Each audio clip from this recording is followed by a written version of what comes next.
क्रोध यह एक ऐसा भाव है जो हम सभी के जीवन में कभी न कभी जरूर आता है।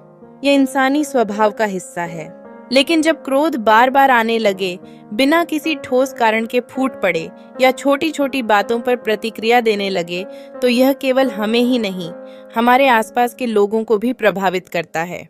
गुस्से में हम कभी कभी ऐसे शब्द बोल जाते हैं जो दिल को चीर जाते हैं, ऐसे फैसले ले लेते हैं जो जीवन भर का पछतावा बन जाते हैं।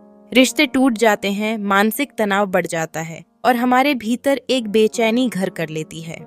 लेकिन क्या आपने कभी सोचा है कि इस क्रोध की जड़ क्या है? अक्सर यह हमारे अंदर की असुरक्षा, भय, थकान, अधूरी इच्छाएं या कोई पुराना दर्द होता है जो समय समय पर क्रोध बनकर बाहर आता है। यह जानना बहुत जरूरी है कि क्रोध को दबाना समाधान नहीं है। उसे झुठलाना या नजरअंदाज करना भी नुकसानदायक हो सकता है। असली समाधान है क्रोध को समझना, स्वीकार करना और धीरे धीरे उसे एक सकारात्मक दिशा में मोड़ना। और इस परिवर्तन की सबसे सुंदर, सबसे प्रभावी विधि है मेडिटेशन। मेडिटेशन यानी ध्यान।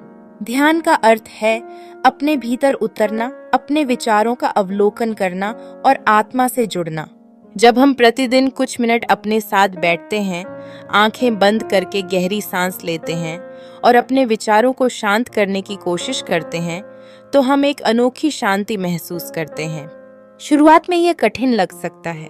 मन भटकता है, विचार दौड़ते हैं, क्रोध के पुराने दृश्य सामने आते हैं। लेकिन यही तो सफाई की प्रक्रिया है। जैसे जैसे हम नियमित ध्यान करते हैं, वैसे वैसे मन के धूल धक्कड़ हटते जाते हैं। हम समझने लगते हैं कि हर व्यक्ति अपने कर्मों के प्रभाव में है।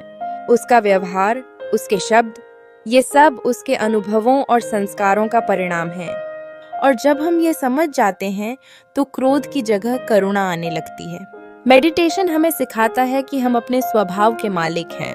जब हम ये भावना दोहराते हैं, मैं एक शांत, प्रेममयी और सहनशील आत्मा हूँ, तो यह केवल शब्द नहीं रहते, यह हमारी पहचान बन जाती है। धीरे धीरे हम परिस्थिति से पहले प्रतिक्रिया नहीं, प्रतिक्रिया से पहले सोच को अपनाते हैं।